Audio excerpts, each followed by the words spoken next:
E aí, pessoal, tudo bem com vocês? Aqui é o professor Rondinelli Ferreira. Vamos dar sequência ao módulo de Tecnologia de Processamento, principais defeitos de produtos lácteos, com aula sobre tecnologia de processamento de doce de leite pastoso e de corte. Com relação aos objetivos, definir o que é doce de leite de acordo com a legislação, saber qual a sua composição e requisitos, e descrever as etapas de fabricação do doce de leite pastoso e de corte. Diante disso, o programa da aula foi dividido em definição de doce de leite, composição e requisitos, classificação, etapas de fabricação do doce de leite pastoso e de corte, as considerações finais e o tópico para a próxima aula. De acordo com o RIS-POA, o Regulamento de Inspeção Industrial e Sanitária de Produtos de Origem Animal, artigo 659, entende-se por doce de leite o produto com ou sem adição de outras substâncias alimentícias, obtido por concentração e adição de calor à pressão normal ou reduzida do leite ou leite reconstituído, com ou sem adição de sólidos de origem láctea e/ou creme, e adicionado de sacarose parcialmente substituída ou não por monossacarídeos e/ou outros disacarídeos. Com relação à composição e requisitos, para a composição do doce de leite tem-se ingredientes obrigatórios e ingredientes opcionais. Os obrigatórios envolvem leite ou leite reconstituído e sacarose ou açúcar.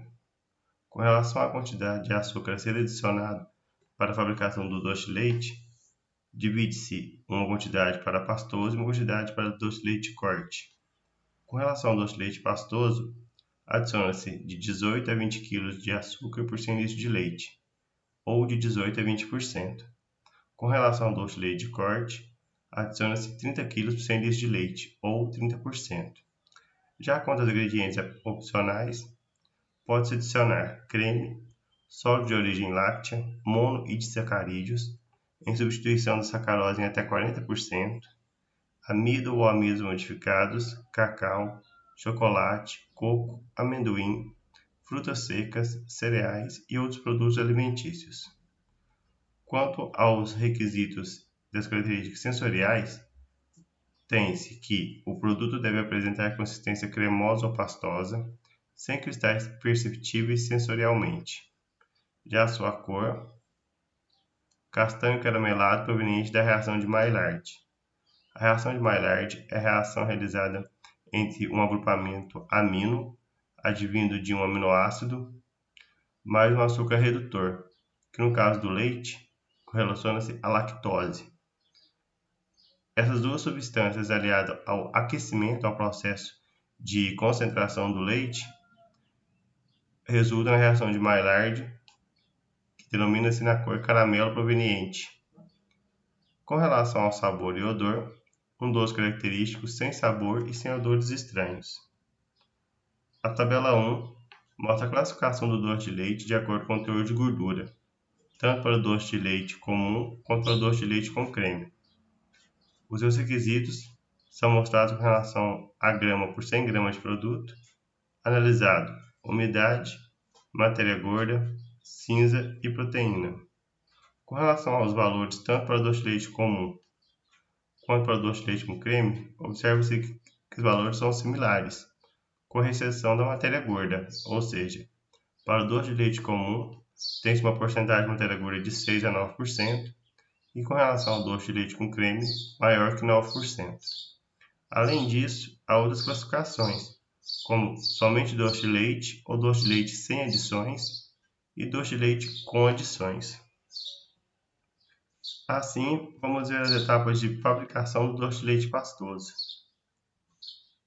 O fluxograma 1, relacionado à figura 1, mostra o processo de produção de doce de leite pastoso, dividido aqui em 7 etapas, sendo elas: adição e neutralização do leite, adição de açúcar, concentração ou aquecimento do leite, adição de ingredientes, determinação do ponto ou grau Brix, resfriamento, envase e rotulagem. De acordo com a primeira etapa, temos aqui a adição do leite no tacho, o que mostra na figura 2 o leite com uma acidez de 14 a 18 graus Dornick, que é o leite que deve seguir os requisitos de qualidade de acordo com a legislação.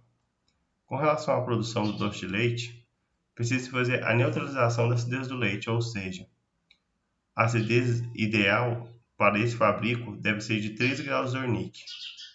Aí vem a pergunta: como se fazer essa neutralização, sendo que o leite chega no laticínio com uma acidez de 14 a 18 graus de Wernicke e é necessário 13 graus de Wernicke para se fazer esse fabrico? É o que nós vamos ver agora no próximo slide. Temos aqui as etapas para se fazer o cálculo para a parte da redução da acidez, ou seja, dessa neutralização da acidez do leite, para chegar até 13 graus de Wernicke para a fabricação do doce de leite. A primeira coisa que precisamos saber é qual é o agente responsável por fazer essa redução de acidez no leite.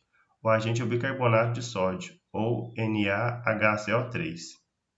Além disso, vai ser muito importante que guardemos esta relação, ou seja, 1 grau de Wernicke, esse grau de Wernicke é a unidade de acidez, ele corresponde a 0,1 grama de ácido lático por litro de leite. Esse ácido lático é o que vai estar presente no leite e que vai ocasionar a acidez característica.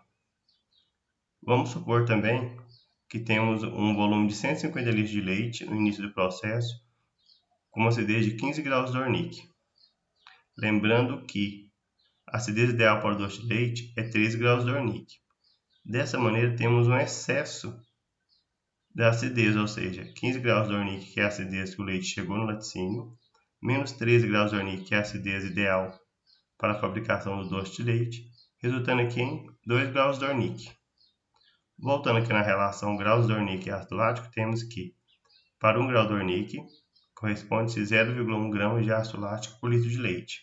Como nós temos 2 graus de Wernicke a ser neutralizado, ou seja, a ser reduzido, vamos ter x. Agora é só fazer uma regra de 3 simples. 2 graus de Wernicke vezes 0,1 grama de ácido lático por litro de leite, dividido por 1 grau de Wernicke. Resultou aqui em 0,2 gramas de ácido lático por litro de leite a ser reduzido. Temos aqui que o volume inicial que nós tivemos aqui de leite, supondo, foi 150 litros de leite. Vamos ter que saber quanto tem de ácido lático nessa quantidade de litro de leite para fazer a redução. Encontramos que em 1 litro tínhamos 0,2 gramas de ácido lático. Em 150 litros, x. Fazendo outra regra de 3 simples, 150 litros de leite vezes 0,2 gramas de ácido lático dividido por 1 litro de leite, resultou em 30 gramas de ácido lático que nós devemos fazer o quê? Reduzir. Contudo, qual era o agente que fazia essa redução que nós utilizamos no começo? O agente é o bicarbonato de sódio.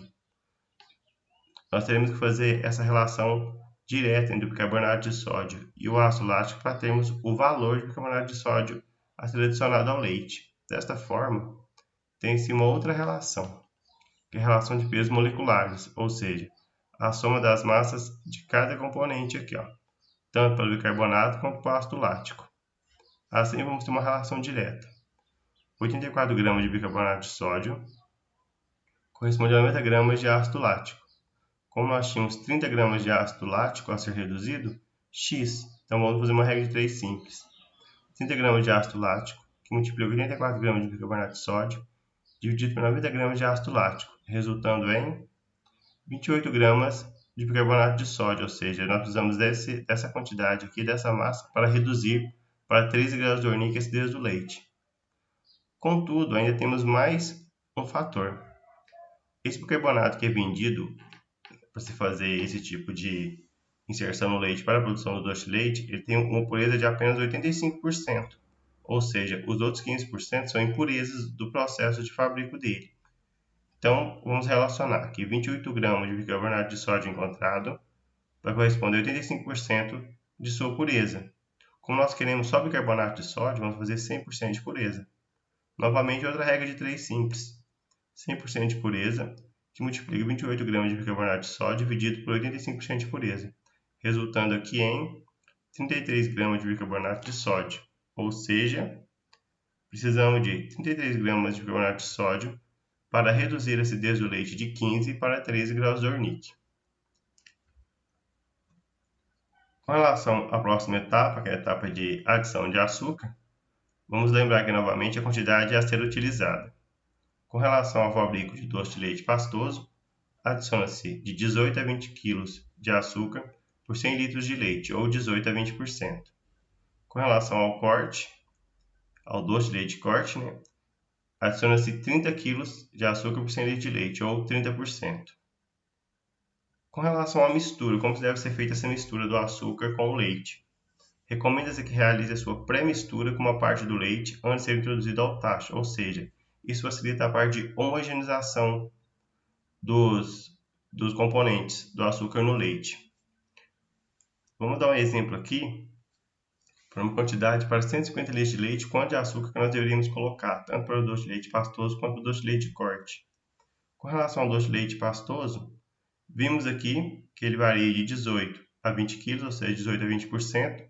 Vamos pegar a quantidade maior aqui, 20 kg ou 20%. Então vamos fazer 20% de 150 litros de leite, vai resultar em 30 kg de açúcar a ser adicionado para a produção de doce de leite pastoso. Já com relação ao doce de leite de corte, voltando aqui novamente, temos aqui que é adicionado 30 kg de açúcar por 100 litros de leite, ou 30%.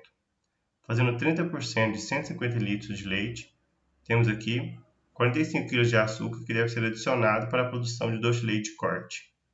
E com relação à qualidade do açúcar, o açúcar deve ser de procedência conhecida e entender os requisitos de qualidade, ou seja, ter todos os laudos de procedência desse açúcar. Além disso, a parte de armazenamento desse açúcar é muito importante, pois deve estar protegido de umidade, insetos e roedores, principalmente abelhas com relação a insetos e formigas. Com relação à etapa de concentração, ou seja, aquecimento do leite, temos aqui na figura 3, mostrando esse processo, onde temos o tacho, toda essa parte aqui, temos a mistura aqui dentro, leite e açúcar, e aqui nós temos a pá ou agitador. Essa parte em branco aqui é o vapor, ou seja, a parte de concentração, onde está aquecendo a mistura e está eliminando o vapor do leite. Temos assim, então algumas observações. O agitador, ele só deve ser ligado após a adição do açúcar ao tacho. Com relação ao aquecimento, ocorre uma injeção de vapor no sistema de aquecimento do tacho para que a mistura atinja o ponto de fervura, ou seja, esse tipo de tacho ele é encamisado, ele tem uma espessura em toda a sua extensão onde passa esse vapor. O regulamento técnico de qualidade do doce de leite recomenda que tenha um teor máximo de umidade até 30%, para não ocasionar defeitos no doce, tanto para a parte de vida de prateleira quanto para consumo, porque pode desenvolver vários micro-organismos devido a essa umidade. Ou então um mínimo de 70% de sólidos totais, ou seja, a quantidade de sólidos que há no leite, mas a quantidade de sólidos de outros ingredientes vão ser adicionados, assim mesmo como de açúcar. E número 4 aqui, relacionado ao binômio temperatura-tempo ou tempo-temperatura para concentração. De acordo com a literatura, utiliza-se uma temperatura acima de 100 graus Celsius por um tempo aproximado de 1h30. Contudo, esse binômio aqui, ele é só uma consideração com relação ao tempo e a temperatura que se utiliza para a fabricação do doce de leite. Além disso, o mais importante é o ponto do doce, ou seja, é o graus Brix dele para que se tenha um produto. Temos aqui agora a etapa de adição de outros ingredientes. A figura 4 mostra na letra A aqui a mistura de carboximetilcelulose com leite e na letra B aqui o xarope de glicose. Vamos ver a função desses outros ingredientes na fabricação do doce de leite. Com relação à carboximetilcelulose ou CMC, adiciona-se a carboximetilcelulose no ponto de fervura da mistura, numa concentração de 2,7% em relação ao volume de leite. Tem a função de ser espessante, ou seja, dar corpo ao doce de leite, e estabilizante.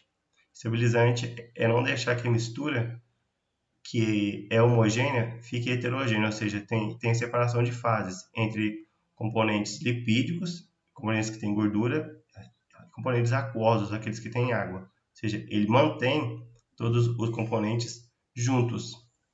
Com relação à glicose, é utilizado o xarope de milho. Ocorre a adição de 2,5% em relação ao volume do leite. Observar esse processo de diluição, ou seja, como se faz a diluição desse xarope primeiro, para depois adicionar a todo o volume de leite. e tem a função de retardar o procedimento de cristalização e melhorar as aspectos sensoriais. Esse processo de cristalização aqui ocorre posteriormente com o tempo de armazenamento do doce de leite, acima de 45 dias, que é onde faz-se toda essa parte da cristalização da lactose e aparece aqueles cristais no doce. É um problema muito comum e difícil de ser resolvido. Com relação agora à parte de conservante, adiciona-se sorbato de potássio, adição de 1 grama por quilo de produto. Esse conservante aqui é relacionado à parte de conservação quanto a leveduras, bolores. Com relação agora aqui à parte de determinação do ponto do doce, ou seja, o seu grau Brix. Temos aqui na figura 5, mostrando como é feita a determinação desse ponto. Na letra A aqui utiliza-se um aparelho que se chama refratômetro. A parte para se fazer esse tipo de determinação, pega-se uma gota do doce, coloca em cima da placa, fecha essa placa, aí vai ser analisado através de uma abertura para se ver essa leitura. Dentro desse aparelho, há tipo de uma régua, onde mostra as partes todas divididas de 50 até 90 graus Brix. Vai conseguir ver uma divisão de cor, ou seja, onde a parte superior é mais clara e a parte inferior é mais escura. Nessa linha que divide a parte mais clara com a escura é onde vai se fazer a leitura, ou seja, onde vai ter o graus Brix, quanto de concentração que o doce tem.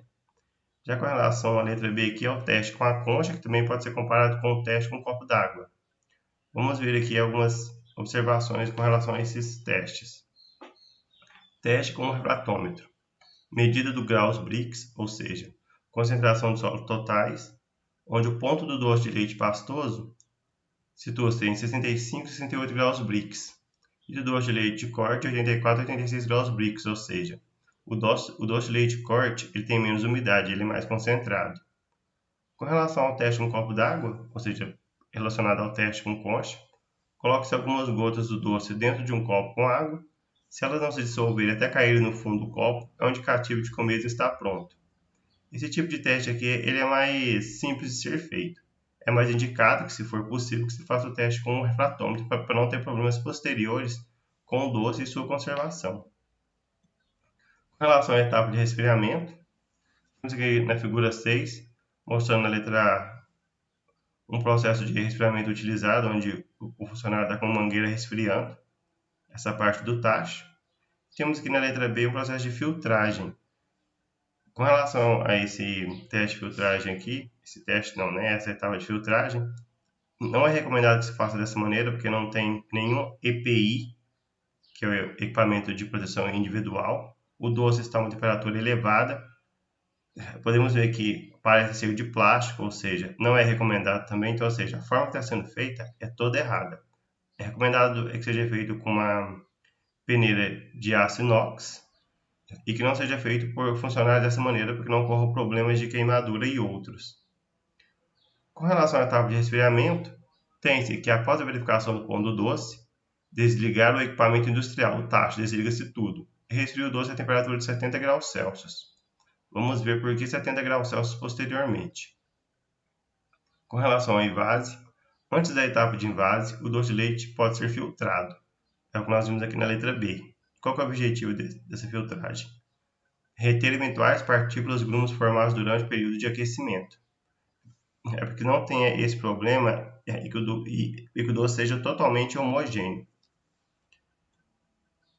Vamos aqui agora na figura 7, a etapa de invase e rotulagem, onde temos aqui na letra A o doce de leite já envasado em material plástico e selado com tampa de alumínio.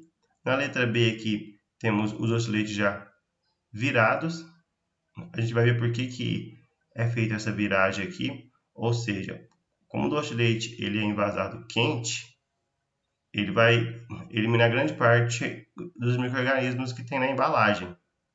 É preciso que se faça essa viragem para quê? Para que se faça esse processo de eliminação também na tampa, para que não tenha posteriormente a formação e o desenvolvimento de micro-organismos, leveduras e bolores.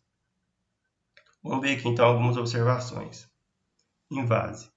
O intervalo entre o resfriamento, cocção e envase do doce de leite deve ser rápido, visando o envase a 70 graus Celsius, que a gente viu no slide anterior. E qual que é o objetivo? Eliminação de micro-organismos e leveduras. Por isso também se faz essa viragem, como nós dissemos anteriormente. Esse tipo de etapa aqui é obrigatório. Faça o envase, aguarde um tempo, após esse tempo, faça essa viragem para que se tenha exterminação de todos os micro-organismos e leveduras que podem ser desenvolvidos posteriormente. Com relação à rotulagem, deve conter no rótulo sua denominação e todas as especificações referentes ao doce de leite, de acordo com a legislação. Aqui temos algumas legislações, mas tem outras também. Temos aqui a Instrução Normativa 22/2005 e a RDC 360/2003. Com relação ao armazenamento, deve ser feito em local fresco, seco e arejado, evitando sol, calor e umidade. Com relação agora às etapas de produção do doce de leite de corte, vamos ter algumas observações quanto a essa produção, as etapas em si. Com relação às etapas para a produção do doce de leite de corte, temos que o fluxograma de produção do doce de leite de corte segue as mesmas normas, ou seja, etapas do doce de leite pastoso. Uma das diferenciações aqui é com relação à quantidade de açúcar a ser adicionado. No caso do doce de leite de corte, é 30 kg por 100 litros de leite, ou 30%. Temos agora uma etapa nova, denominada de bateção. O que seria essa etapa? Etapa presente somente no doce de leite de corte, porque é realmente essa etapa que vai dar o ponto no doce de leite de corte. Ela é realizada após a identificação do ponto do doce, ou seja, o grau Brix, a concentração de sólidos totais de até 86 graus Brix. Desliga-se o aquecimento e mantém a agitação, ou seja, denominada de bateção. Vamos lembrar que no doce de leite pastoso, assim que se consegue o ponto do doce, desliga-se tanto o aquecimento quanto a agitação. Aqui, com relação ao doce de leite corte, não. Desliga-se apenas o aquecimento e mantém-se a agitação ou bateção. E como é feito o resfriamento nesse processo? Nesse tipo de produto, enquanto se faz a bateção, o resfriamento segue de forma lenta. Por quê? É exatamente esse processo de bateção e resfriamento que vai dar o ponto exato e o formato exato para o doce de leite de corte. Ou seja, são as etapas importantes nessa produção do doce de leite de corte, além das outras, óbvio. Com relação ao objetivo da bateção, o que essa bateção faz? Induz a cristalização induzida da lactose e da sacarose no doce, mudando a textura do produto, que realmente é completamente diferente, o doce de leite corte com o doce de leite pastoso. Dessa maneira, pessoal, temos as considerações finais, onde na aula de hoje foi possível o quê? Entender a definição de doce de leite de acordo com a legislação, conhecer sua composição e requisitos de fabricação, entender e analisar todas as etapas de fabricação do doce de leite, bem como as principais diferenças entre o doce de leite pastoso e o doce de leite de corte. Com relação ao tópico da próxima aula, veremos com relação à parte de tecnologia e processamento de produtos fermentados. Vamos ver o produto aqui, iogurte. Pessoal, muito obrigado novamente. Espero que vocês tenham entendido. É uma matéria muito boa de se estudar, tanto na parte teórica quanto na parte prática. Você consegue ver todas as etapas, todas as informações que foram feitas na parte teórica e na parte prática. Espero que vocês tenham essa oportunidade de trabalhar com a parte de tecnologia de doce de leite. Todos os tutores estão à espera de vocês caso tenham alguma dúvida. E obrigado novamente e até a próxima aula.